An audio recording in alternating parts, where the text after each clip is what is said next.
Hello everyone, welcome back to Saras classes. Myself Sadiq Anjum. कैसे हैं आप लोग? इससे पहले जो क्लास था उसमें हमने डिस्कस किया था एक्वायर्ड इम्यूनिटी के बारे में, और हमने जाना था कि एक्वायर्ड इम्यूनिटी क्या होती है और किससे कैसे काम करती है। ठीक है। इन्नेट इम्यूनिटी भी हमने इससे पहले पढ़ा था, जिसमें हमने जाना था कि इन्नेट इम्यूनिटी जो मेनली वर्क करती है on the principle of barriers, और एक्वायर्ड इम्यूनिटी जो काम करती थी on the basis of memory. जो उसे कौन प्रोड्यूस कराती थी हेल्प कराने में? Lymphocytes, B and T lymphocytes. आज क्लास में हमें जानना है कि जो एक्वायर्ड इम्यूनिटी रिस्पॉन्स दिखा रही है मेमोराइज करके, जिसमें प्राइमरी और सेकेंडरी रिस्पॉन्स कर रही है, जिसे कंट्रोल करने वाले कौन थे? हमारे बॉडी के दो लिम्फोसाइट्स थे, बी एंड टी। वो किस तरह से इम्यून रिस्पॉन्स को कोऑर्डिनेट करती है? तो टॉपिक स्टार्ट करते हैं। Here is this topic about different types of immune response shown by which immunity. Acquired immunity के थ्रू जो इम्यून रिस्पॉन्स दिखाए जाएंगे, हमें उसके बारे में जानना है। आते हैं स्लाइड्स पे। यहाँ पे स्लाइड बनी पड़ी है, टॉपिक है एक्वायर्ड इम्यून रिस्पॉन्स। क्या है? Acquired immune response. क्लियर है? एक्वायर्ड इम्यूनिटी के बारे में जो हमने जो सबसे पहला टर्म जो यूज़ किया था वो कौन सा था? नॉन स्पेसिफिक नहीं, नॉन स्पेसिफिक टर्म यूज़ हुई थी इम्यूनिटी वर्ड के लिए, जबकि एक्वायर्ड इम्यूनिटी के लिए या क्या यूज़ हुई थी टर्म? इम्यूनिटी के लिए यूज़ हुई थी टर्म कौन सी? स्पेसिफिक। कौन सी बच्चों? स्पेसिफिक। मार्क करते हैं यहाँ पर, देखो। तो एक्वायर्ड इम्यूनिटी वो किस टाइप की रिस्पॉन्स है? स्पेसिफिक। स्पेसिफिक क्या होता है? पार्टिकुलर पैथोजन होनी चाहिए, उसी का रेगुलर अटैक हो, बार बार एक ही वायरस का अटैक होगा, तभी हमारी जो एक्वायर्ड इम्यूनिटी उसे क्या करेगी? मेमोराइज कर लेगी। क्लियर है? और वैसे केस में जो हमारी होस्ट बॉडी, जो बॉडी अफेक्ट होती है उसे हम होस्ट कहते हैं, वो क्या करेगी? रिस्पॉन्स देगी। क्या करेगी? रिस्पॉन्स देगी। क्लियर है? बाय द पैथोजेनिक का अटैक होगा तो उस रिस्पॉन्स को हम क्या कहेंगे? Acquired immune response. क्लियर? ये तो हमने पिछले क्लास में जान लिया था। अब ये जो रिस्पॉन्स हमें जो दिखती है मेनली दो तरह की होती है। पहली कौन सी होती है? Humoral immune response. कौन सी होती है? Humoral immune response. Humoral immune response. दूसरी कौन सी होती है? Cell mediated immune response. Mark करते हैं, C, cell mediated immune response, जिसको CMI भी कहते हैं, सेल मेडिएटेड इम्यूनिटी। क्लियर है? तो हमारी बॉडी में जो एक्वायर्ड इम्यून रिस्पॉन्स होती है वो कितनी तरह की होती है? दो तरह की होती है। पहली कौन सी होती है? Humoral immune response. दूसरी कौन सी होती है? सेल मेडिएटेड इम्यून रिस्पॉन्स और सेल मेडिएटेड इम्यूनिटी। याद रहेगी बिल्कुल। ये इन्नेट का इम्यून रिस्पॉन्स के बारे में नहीं पढ़ रहे, क्योंकि इन्नेट में जो इम्यूनिटी होती है तो वो किसके बेसिस पे? बैरियर्स पे होती है।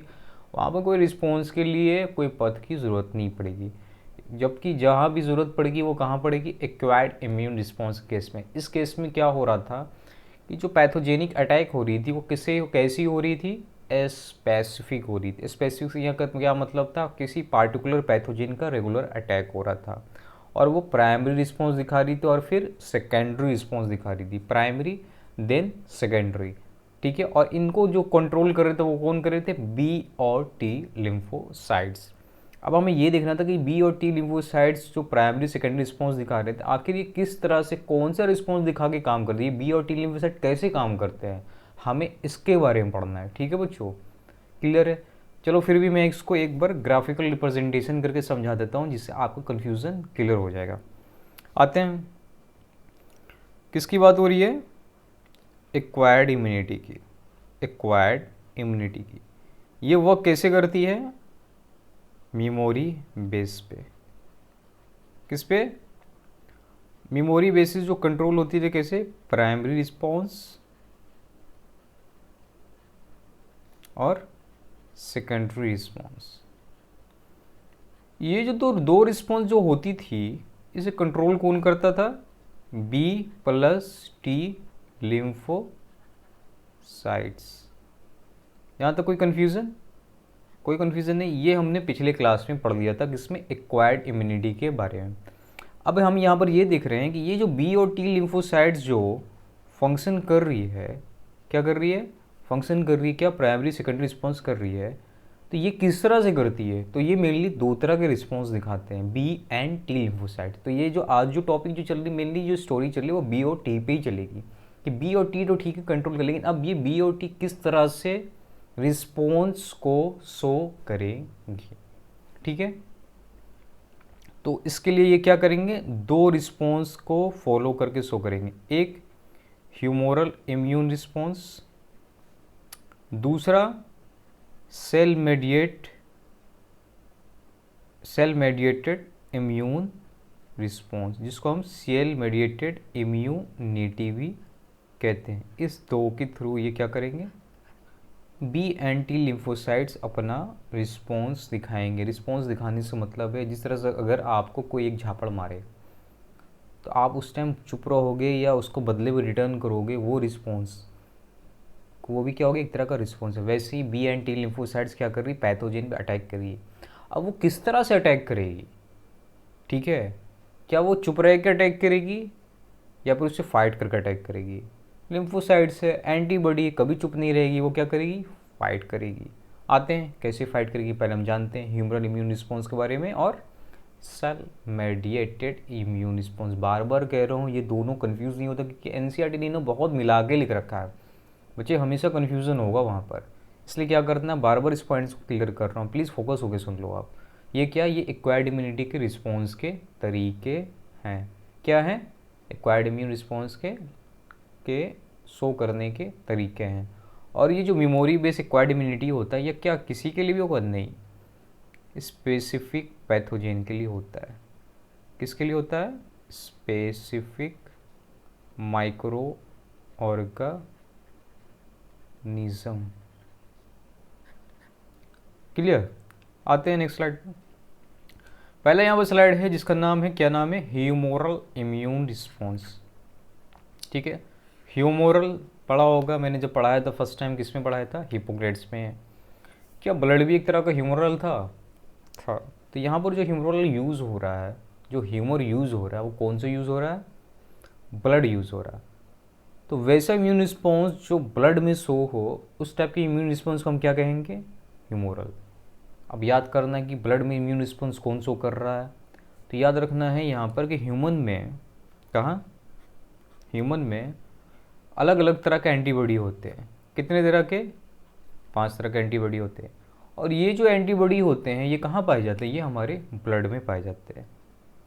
अच्छा ये बताओ, यहाँ पर से ये तो क्लियर हो गया कि जब भी पैथोजेन आएगी वो एंटीबॉडी से जुड़ेगी, कहाँ जुड़ेगी, मैंने बताया था कि क्या एंटीबॉडी का ये स्ट्रक्चर बनाया था कल, याद होगा, इस टाइप का था कुछ, ये हैवी चेन, ये भी हैवी चेन, दूसरी हैवी चेन, ये शॉर्ट चेन, ये शॉर्ट चेन, और यहाँ पर ये, ठीक है,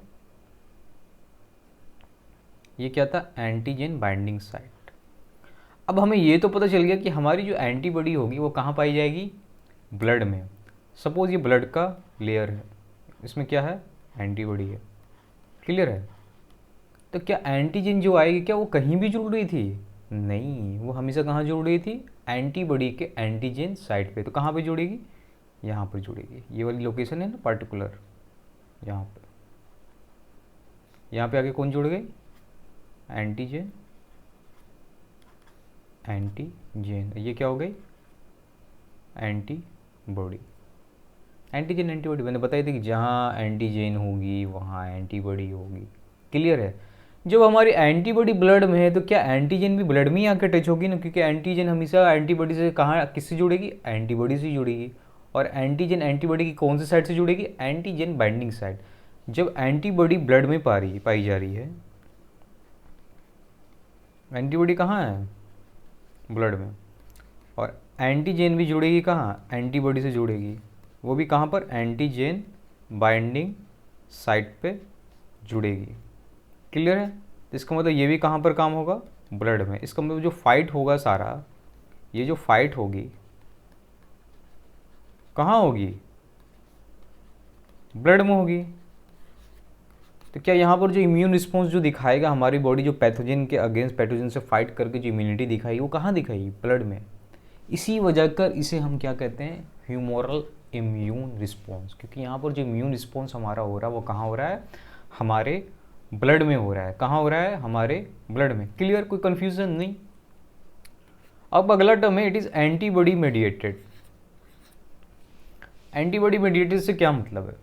जिस तरह से हर चीज़ को प्रोसेस करने के लिए कुछ कंज्यूम है, आपको पढ़ाई करना, आपको 10th की डिग्री चाहिए, आपको इंटर की डिग्री चाहिए, 12th की डिग्री चाहिए, तो क्या घर बैठ के लिए? तो नहीं। आपके बीच में क्या ज़रिया है? ज़रिया कौन है? आपका स्कूल। वो आपको प्राथमिकता की डिग्री देती है, हायर स्कूल की डिग्री देती है, वहाँ आपको जाकर रेगुलर पढ़ना पड़ता है, अटेंडेंस बनाने पड़ते हैं।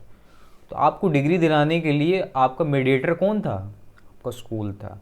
वैसे ही यहाँ पर ह्यूमरल इम्यून रिस्पॉन्स वो किसके थ्रू हो रहा है? क्या अगर एंटीबॉडी नहीं होगी तो एंटीजन जुड़ पाएगी? नहीं जुड़ पाएगी, क्योंकि एंटीजन हमेशा कहाँ पे जुड़ेगी? एंटीबॉडी से। और एंटीबॉडी की कौन सी साइड पे? एंटीजन बाइंडिंग साइड पे। तो ये जो हम कह सकते हैं, ये जो सारा रिस्पॉन्स है वो किसके थ्रू हो रहा है? एंटीबॉडी। इसलिए हम इसे क्या कहते हैं? Antibody mediated process. तो humoral immune response is always done by antibody.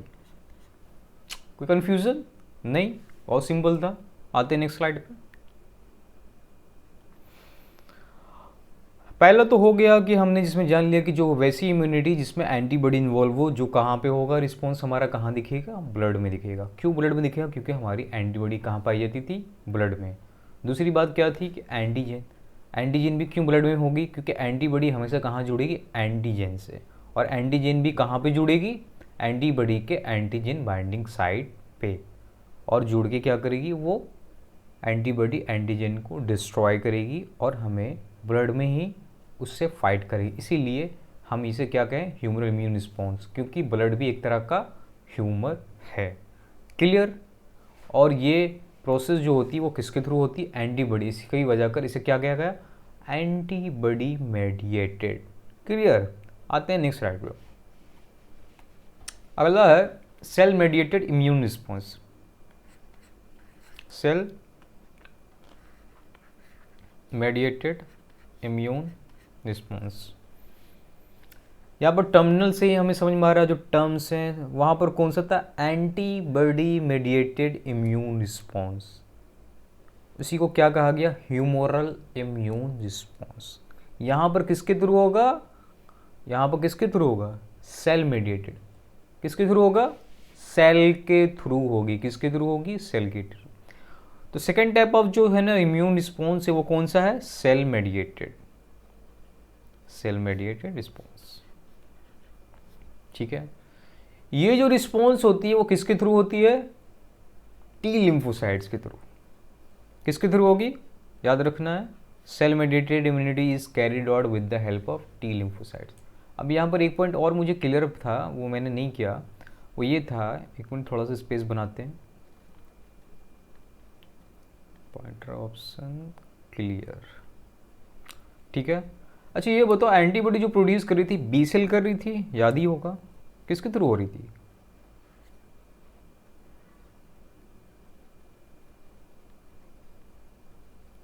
कोई कंफ्यूजन नहीं? तो हम ये भी कह सकते हैं ना, humoral immune response is carried out with the help of B lymphocytes. B cell कह लो यार, या फिर B lymphocytes. B cell B lymphocyte से ही हमारे फ्लीज होते हैं। क्लियर है? कोई कंफ्यूजन नहीं? तो ह्यूमन इम्यून रिस्पॉन्स किसके थ्रू होगा? बी लिम्फोसाइट्स, क्योंकि एंटीबॉडी यहाँ पे इन्वॉल्व है और हमारी बॉडी में एंटीबॉडी कौन प्रोड्यूस करती है? B lymphocytes. यहाँ पर केस में क्या होगा? सेल मेडिएटेड इम्यून रिस्पॉन्स किसके थ्रू होगा? T lymphocytes. वहाँ बी, यहाँ टी। कोई कंफ्यूजन नहीं? क्लियर है? अब यहाँ पर ये चीज़ देखना कि आखिर सेल मेडिएटेड, सर ये तो मुझे समझ में आ गया कि ह्यूमरल इम्यून रिस्पॉन्स क्या होता है, लेकिन सेल मेडिएटेड इम्यून रिस्पॉन्स ठीक है, ये बता दें कि यहाँ पर जो इम्यून रिस्पॉन्स दिखेगा वो किसके थ्रू? सेल के थ्रू। और जो भी ये CMI होगा सेल में होगा, इसमें कौन से लिम्फोसाइट्स इन्वॉल्व होंगे? टी लिम्फोसाइट्स इन्वॉल्व होंगे। लेकिन मुझे आप ये बताओ कि आखिर ये इसका ज़रूरत क्या है? वहाँ तो ठीक है, एंटीबॉडी से फाइट कर रही थी और डिस्ट्रॉय कर रही थी माइक्रोऑर्गेनिज्म को। यहाँ क्या काम है? तो यहाँ ये काम है, this immune response help in the function of graft rejection. किसमें? Responsible for graft rejection. Cell mediated immune response is responsible for graft rejection. किसके लिए होगा? ग्राफ्ट रिजेक्शन के लिए। क्लियर है? बहुत इंपॉर्टेंट क्वेश्चन आएगा कि ग्राफ्ट रिजेक्शन के लिए कौन सा एक्वायर्ड इम्यूनिटी का रिस्पॉन्स इन्वॉल्व है। Then you have to go with cell mediated immune response, ना कि आपको ह्यूमरल बनाना है। ठीक है, अब देखते हैं ग्राफ्ट रिजेक्शन क्या होता है। जैसे ही ग्राफ्ट रिजेक्शन क्लियर हो जाएगा आपका सारा पॉइंट्स क्लियर हो जाएंगे। आते हैं नेक्स्ट स्लाइड पे, देखते हैं ग्राफ्ट रिजेक्शन क्या होता है। ग्राफ्ट रिजेक्शन, अच्छा कभी ये चीज़ देखोगे कि कई लोग ऐसे होते हैं जिनकी बॉडी में कुछ पार्ट्स ऐसे होते हैं कि वो पुर्जे खराब हो जाते हैं, ऑर्गन्स खराब हो जाते हैं, like heart, like kidney, like liver, like eye, ऐसे ऐसे कुछ है ना, एक्सेट्रा। कई बार क्या होते हैं, प्रॉपर काम करना बंद कर देते हैं। जिससे क्या होता है कि जब हमारे पास बाइक होती है तो हमारा कोई पार्ट काम करना बंद करता है, हम क्या करते हैं, उसे एक्सचेंज करवाते हैं। लेकिन वो ईजिली अवेलेबल होता है, ये ईजिली अवेलेबल नहीं होता है, बहुत मुश्किल से मिलता है। और इसमें भी बहुत सारे टर्म्स एंड कंडीशन है। बाइक्स में तो नहीं लगा तो कुछ ना कुछ पार्ट लगा के जुगाड़ करके हो जाता है, लेकिन यहाँ तो ह्यूमन बॉडी है, यहाँ हर कुछ बहुत ही हिसाब से लगाना होता है। क्योंकि अगर कुछ भी ऊपर नीचे हुआ तो हम पेशेंट की जान से हाथ धो बैठेंगे, इसलिए हमें ध्यान देना होगा। अब देखते हैं ग्राफ्ट। ग्राफ्ट से मतलब होता है ऑर्गन। ग्राफ्ट का माने क्या होता है?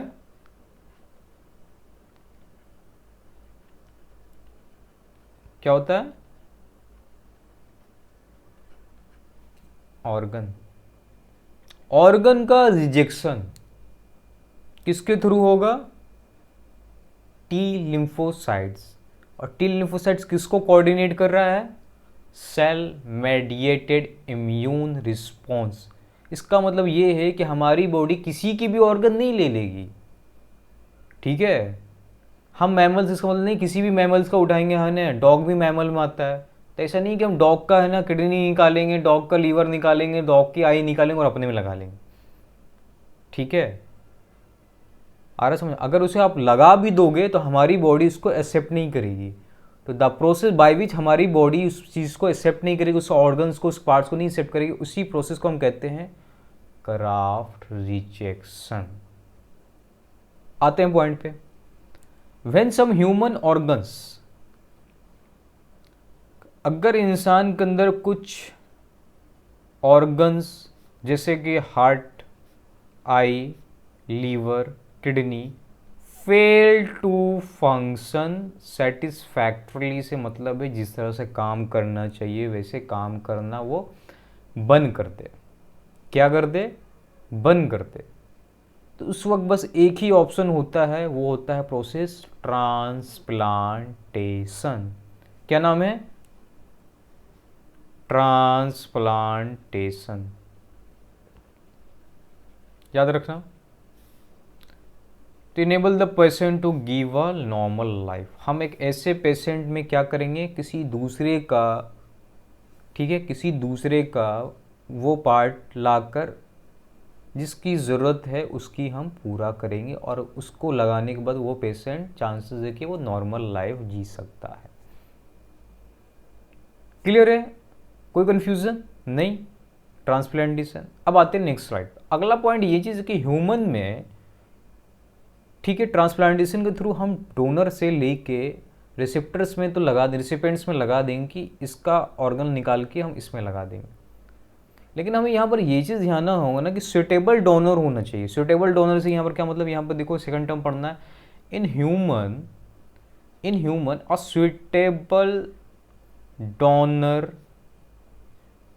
ठीक है, needed, not Vicky donor, suitable donor, ठीक है, donor needed for organ transplantation.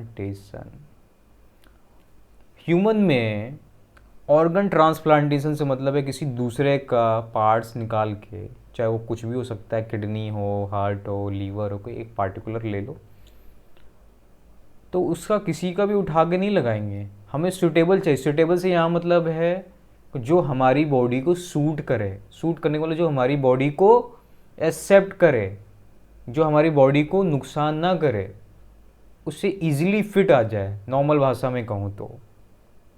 वैसा गाड़ी में वैसा पार्ट लगाना है जो इजीली नट और स्क्रू पे टाइट हो जाए।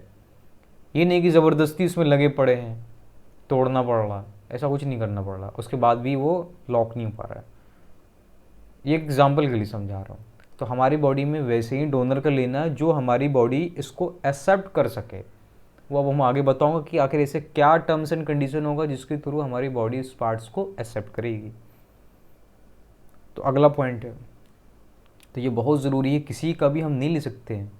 ऐसा नहीं है कि कोई डॉग है ना, कोई डॉग चल रहा है, कोई कुत्ता चल रहा है, हम उसे उठाएं उसका किडनी निकाल के अपने में लगा लिए, फिर तो पता चलता भाई मोहल्ले में है ना कुत्ता ही नहीं दिखता, बिल्ली ही नहीं दिखता, सारे तो मैमल्स में आते, हम भी मैमल्स में आते, तो सूट करना चाहिए। तो नहीं, हम ह्यूमंस का ही लेंगे, और ह्यूमंस में भी कौन, किसी भी ह्यूमन का वैसे ही ह्यूमन का लेंगे जो सूट करेगा, जिसका ऑर्गन हमारे बॉडी में फिट आ सके, ठीक है, उसे हमारी बॉडी एक्सेप्ट कर सके और उसके थ्रू हमारा बॉडी फंक्शन प्रॉपर करे, दिक्कत नहीं आए। अब ये सूटेबल डोनर देने के लिए कुछ टर्म्स हैं कि जिसको अगर वो वेरीफाई करेंगे तभी वो सूटेबल डोनर होंगे, वरना नहीं होंगे। उनमें से जो सबसे पहला आता है वो आता है टिश्यू मैचिंग। ये कंडीशन है ये सूटेबल डोनर के लिए। सूटेबल डोनर के लिए ये कंडीशन पहला टिश्यू मैचिंग। टिश्यू मैचिंग में होता है जिस बॉडी के पार्ट्स में लगना, जो ऑर्गन लगा रहे हैं उसका टिश्यू और हमारे बॉडी का टिश्यू मैच करना चाहिए। अगर डिफरेंट रहा तो हमारी बॉडी में वो लग नहीं पाएगा। जिस तरह से गाड़ी का मॉडल होता है ना, कि गाड़ी का कौन सा मॉडल, अगर सेम मॉडल है तभी वो पार्ट्स आएगा, वरना सर नहीं आएगा। सेम चीज़ है। और सबसे इम्पॉर्टेंट चीज़ है, बहुत इंपॉर्टेंट है, ब्लड ग्रुप। 4 तरह के होते हैं, A B O A B, ठीक है। ब्लड ग्रुप का मैचिंग होना बहुत ही ज़्यादा ज़रूरत है। अगर ब्लड ग्रुप पेशेंट का मैच नहीं करेगा तो वो हमारी बॉडी एक्सेप्ट नहीं करेगी। इन दोनों चीज़ों का होना बहुत ही ज़्यादा ज़रूरी है अगर एक पेशेंट को ट्रांसप्लांटेशन करवाना है, ठीक है, बिफोर अंडरटेकिंग एनी ग्राफ्ट और ट्रांसप्लांट। कोई कन्फ्यूज़न नहीं? आते हैं नेक्स्ट स्लाइड पे। अगला वही पॉइंट आ गया, फिर से वही सेम पॉइंट आ गया फिर से कि it can not be taken from just any body. क्यों नहीं ले सकता है? क्यों नहीं ले सकता है बताते हैं आगे क्यों नहीं ले सकता है। Graft from just any source. Any source से मतलब है ग्राफ्ट फ्रॉम एनी डोनर, किसी भी डोनर। डोनर में कौन भी हो सकता है? एक एनिमल भी हो सकता है, एक प्राइमेट भी होता है, हम लोग प्राइमेट में आते हैं। एनिमल में कौन आ गया? डॉग आ गया, एलिफेंट आ गया, हाँ, वेल आ गया, हाँ, सारा एनिमल में ही आ गया, मैमल्स में आ गया। तो किसी से भी नहीं ले सकते हैं। इवन कि ये तो दूर की हो गए, इवन हम किसी भी ह्यूमन बींग से भी नहीं ले सकते हैं। क्यों? क्योंकि हमारी बॉडी, चलो ठीक है, हम उसे ज़बरदस्ती करके लगा भी देंगे, लेकिन या तो बहुत उसी वक्त या फिर थोड़े टाइम के बाद हमारी बॉडी क्या करेगी, उसको रिजेक्ट कर देगी और हम पेशेंट की क्या हो जाएगी, उस वक्त सडन डेथ हो जाएगी। ये बात ध्यान रखना, ठीक है। तो ये बॉडी की हमारी प्रॉपर्टी होती है। और हम किसकी बॉडी वही लगेंगे जिसमें दो चीज़ मैचिंग होना बहुत ज़रूरी है, tissue matching and blood grouping. अगर ये दोनों चीज़ मैच हो जाएगा तो आप इजीली डोनर का ऑर्गन रिसिपिएंट्स में लगा सकते हो, वरना नहीं। आते हैं पॉइंट्स पे। Graft from just any source like animal, primate या फिर human being can not be made. Clear है? कहीं से भी ट्रांसप्लांटेशन नहीं करते। क्यों? क्योंकि जो ग्राफ्ट्स होगा वो या तो रिजेक्ट हो जाएगा बहुत जल्द या फिर बाद में। क्लियर है? कोई कन्फ्यूज़न नहीं? आते नेक्स्ट स्लाइड पे। तो एक तरह से देखा जाए तो हमारी बॉडी अपना और पराया का पहचान कर रहा है। बहुत सारी मूवी में देखा होगा जिसमें क्या होता है, डॉक्टर्स बोलते हैं कि आप अपने रिश्तेदारों को बुला लो, पेशेंट को ब्लड की ज़रूरत है या पेशेंट को ऑर्गन की ज़रूरत है, क्लोज जो आपके हैं उनको बुला लो। क्योंकि यहाँ पर ज़्यादा चांसेस होते हैं कि जो क्लोज रिलेटिव्स होते हैं उनके ज़्यादा चांसेस होते हैं कि उनके टिश्यू मैचिंग होने के, ब्लड ग्रुप सेम होने के चांसेस होते हैं, इसीलिए पास के लोगों को बुलाया जाता है। ये बहुत ही रेयर चांसेस है कि जो दूर के लोग हैं, दूर के रिश्तेदार हैं, उनका मिल जाए। बहुत रेयर चांसेस है, बहुत मुश्किल चांसेस है। इसीलिए क्लोज वाले जो हैं उनको बुलाया जाता है। यही वजह कहा जाता है कि आपस में रिलेशन अच्छा रखें आप, आपसी लड़ाई आपसी तनाव नहीं रखें, क्योंकि कब किसे क्या ज़रूरत पड़ जाए कोई नहीं जानता। क्लियर है? तो एक तरह से देखा जाए, जब क्लोज रिलेशन के लोग आएंगे तो चांसेस नहीं है, क्योंकि वो किसी न किसी हमारे जेनेटिकल से कोडिंग, जेनेटिकल के हिसाब से वो हमारे नज़दीक में आते हैं एंसेस्टर्स में, और चांसेस होते हैं कि हमारी सिमिलरिटी, ब्लड की सिमिलरिटी उनकी सिमिलरिटी हो सकती है, टिश्यू की सिमिलरिटी हो सकती है। और जब उसके पार्ट्स हमारे बॉडी में लगाए जाएंगे तो हमारे बॉडी पहचान लेगा, अरे ये तो हमारा जो पहले पार्ट अगर लगा हुआ था बिल्कुल वैसा ही है। ठीक है, तो इस तरह के इस प्रॉपर्टी के जिसमें बॉडी पहचान कर ले कि कौन मेरा अपना है कौन पराया है, बॉडी की इस प्रॉपर्टी को कहते हैं that body is able to differentiate self मतलब अपना एंड नॉन सेल्फ मतलब पराया। और ये सेल्फ एंड नॉन सेल्फ को पहचानने वाली जो कैपेबिलिटी होती है किसके अंदर, क्वायर्ड इम्यूनिटी के अंदर। और किसके बारे में पढ़िए, सेल मेडिएटेड इम्यूनिटी रिस्पॉन्स में। इसके लिए कौन रिस्पॉन्सिबल होता है, टी लिम्फोसाइट्स। और टी लिम्फोसाइट्स किसको कोऑर्डिनेट कर रहा है, CMI सेल मेडिएटेड इम्यूनिटी। क्या हमारा ऑर्गन टिश्यू का बना होता है और टिश्यू सेल का, तो क्या हम कह सकते हैं कि हमारे बॉडी के ऑर्गन्स को कौन अपना है कौन पराया है, उसको जो डिडक्ट करता है, उसकी जो पहचान करता है वो कौन करता है, सेल मेडिएटेड इम्यूनिटी। तो क्या टी लिम्फोसाइट ग्राफ रिजेक्शन में मदद करेगा, बिल्कुल करेगा। अपना और पराया पहचान करने में कौन मदद करेगा, टी लिम्फोसाइट्स। क्लियर है, क्योंकि टी लिम्फोसाइट्स ही किसे प्रोसीड कर रहा है, किसे मेडिएट कर रहा है, किसे कर रहा है, सेल मेडिएटेड इम्यूनिटी को। क्लियर है, आते हैं पॉइंट पे। The body is able to differentiate, clear है, सेल्फ अपना नॉन सेल्फ। और इसके लिए कौन रिस्पॉन्सिबल होता है, सेल मेडिएटेड इम्यून रिस्पॉन्स। और इसी प्रोसेस को कहते हैं अपना और पराया को ग्राफ्ट रिजेक्शन। ठीक है, सेल्फ को ये रखेगा, नॉन सेल्फ को ये नहीं रखेगा। क्लियर है, ग्राफ्ट रिजेक्शन मतलब जो अपना होगा वही पार्टी में आएगा, वरना से रिजेक्ट कर देगा, भाई जाओ मुझे नहीं बुलाना आपको। क्लियर। वैसे पेशेंट जो ट्रांसप्लांटेशन में जाते हैं तो उनके लिए बहुत ज़रूरी होती है क्या करना, टिश्यू मैचिंग करवाना।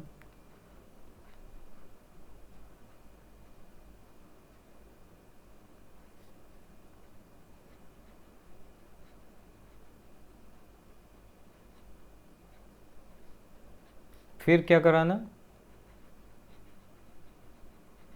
Blood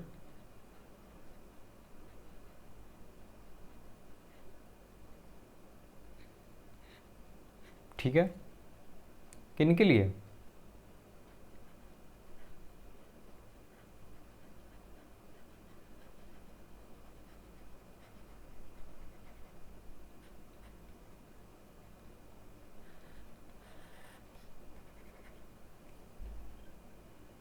clear. तो वैसे पेशेंट जो जाते हैं ट्रांसप्लांटेशन में, भले उनके अंदर ऑर्गन का ट्रांसप्लांटेशन होता है, लेकिन कई बार चांसेस होता है कि हमारी इम्यूनिटी हमारे लिए ही दुश्मन बन सकती है और हमें ऑटो इम्यून डिसऑर्डर हो सकता है। जो हमारा ऑर्गन जिसे उसने पहले पहचाने कि वो सेल्फ है वो नॉन सेल्फ हो सकता है, वो हमारे लिए दिक्कत कर सकती है। इसी के लिए डॉक्टर्स क्या करते हैं, उसे पूरी लाइफ के लिए क्या देते हैं, इम्यूनो सप्रेसेंट देते हैं। क्या देते हैं, यहाँ पर टर्म देखो, इम्यूनो सप्रेसेंट्स। जिससे कि आपकी बॉडी तो बूढ़ी हो गई है, सपोज जनरली देखा गया कि, जनरली बात कर रहा हूँ हमेशा नहीं, कि ओल्ड पेशेंट को ही ज़रूरत पड़ती है ट्रांसप्लांटेशन की, लाइक 40+, 50+, तो ओल्ड में आ गए ना, यंग में तो नहीं आ गए। अब उसमें और जो डोनर होता है वो हमेशा देखा जाता है कि चांसेस होता है यंग होता है, यंगर होता है। कोशिश करते हैं कि यंगर का मिले क्योंकि वो ज़्यादा सही ऑर्गन होता है। तो ऑर्गन क्या, वो तो इम्यूनिटी दिखाएगी। तो कई बार क्या, जब हमारी बॉडी कमज़ोर है और जब इम्यूनिटी ज़्यादा दिखाएगी तो क्या वो हमारे लिए नुकसान कर सकती है, बिल्कुल कर सकती है। इसीलिए क्या करते हैं, इम्यूनो सप्रेसेंट्स ड्रग्स चलाए जाते हैं। वैसे ड्रग्स चलाए थे जो हमारे इम्यून सिस्टम को कम करे, जैसे ही बढ़ेगा ना तो वो उसे क्या कर देगा, सप्रेस कर देगा। क्या कर देगा, नॉर्मल पिला देगा, तो वो हमारे लिए नुकसान करना भी चाहेगी तो वो नहीं करेगा। टर्म देखते, even after transplantation, even after transplantation the patient has to take immunosuppressants. ये सब क्या, ये दवा आती है, ठीक है, इम्यूनोसप्रेसेंट्स की, जो पेशेंट को पूरी लाइफ खाना पड़ता है दवा को। तो यहाँ पर कहने यही मतलब है कि जितने भी पेशेंट ट्रांसप्लांटेशन में जाएंगे उन्हें पूरी लाइफ दवा खानी पड़ती है। और वो दवा क्या कहलाती है, इम्यूनो सप्रेसेंट, जो इम्यून सिस्टम को सप्रेस करे। ज़्यादा एक्टिव हो तो उसको नॉर्मल पे लाए, आप ज़्यादा हाइपर हो तो उसको नॉर्मल पे लाना, उसको जो नॉर्मल ला रहा है वो आपके लिए क्या कहेगा, सप्रेसर। यहाँ पर सप्रेस क्या हो रहा है, इम्यून सिस्टम, इसलिए इसे क्या आ गया, इम्यूनो सप्रेसेंट। क्लियर है। यहाँ पर जो टर्म था सेल मेडिएटेड इम्यूनिटी से related graph reaction, clear, totally NCERT है। एक बार आप बुक उठाओ और उसे पढ़ने की कोशिश करो, ठीक है। सेल मेडिएटेड इम्यूनिटी रिस्पॉन्स किसके थ्रू होगी, किसके थ्रू होगी, टी लिम्फोसाइट।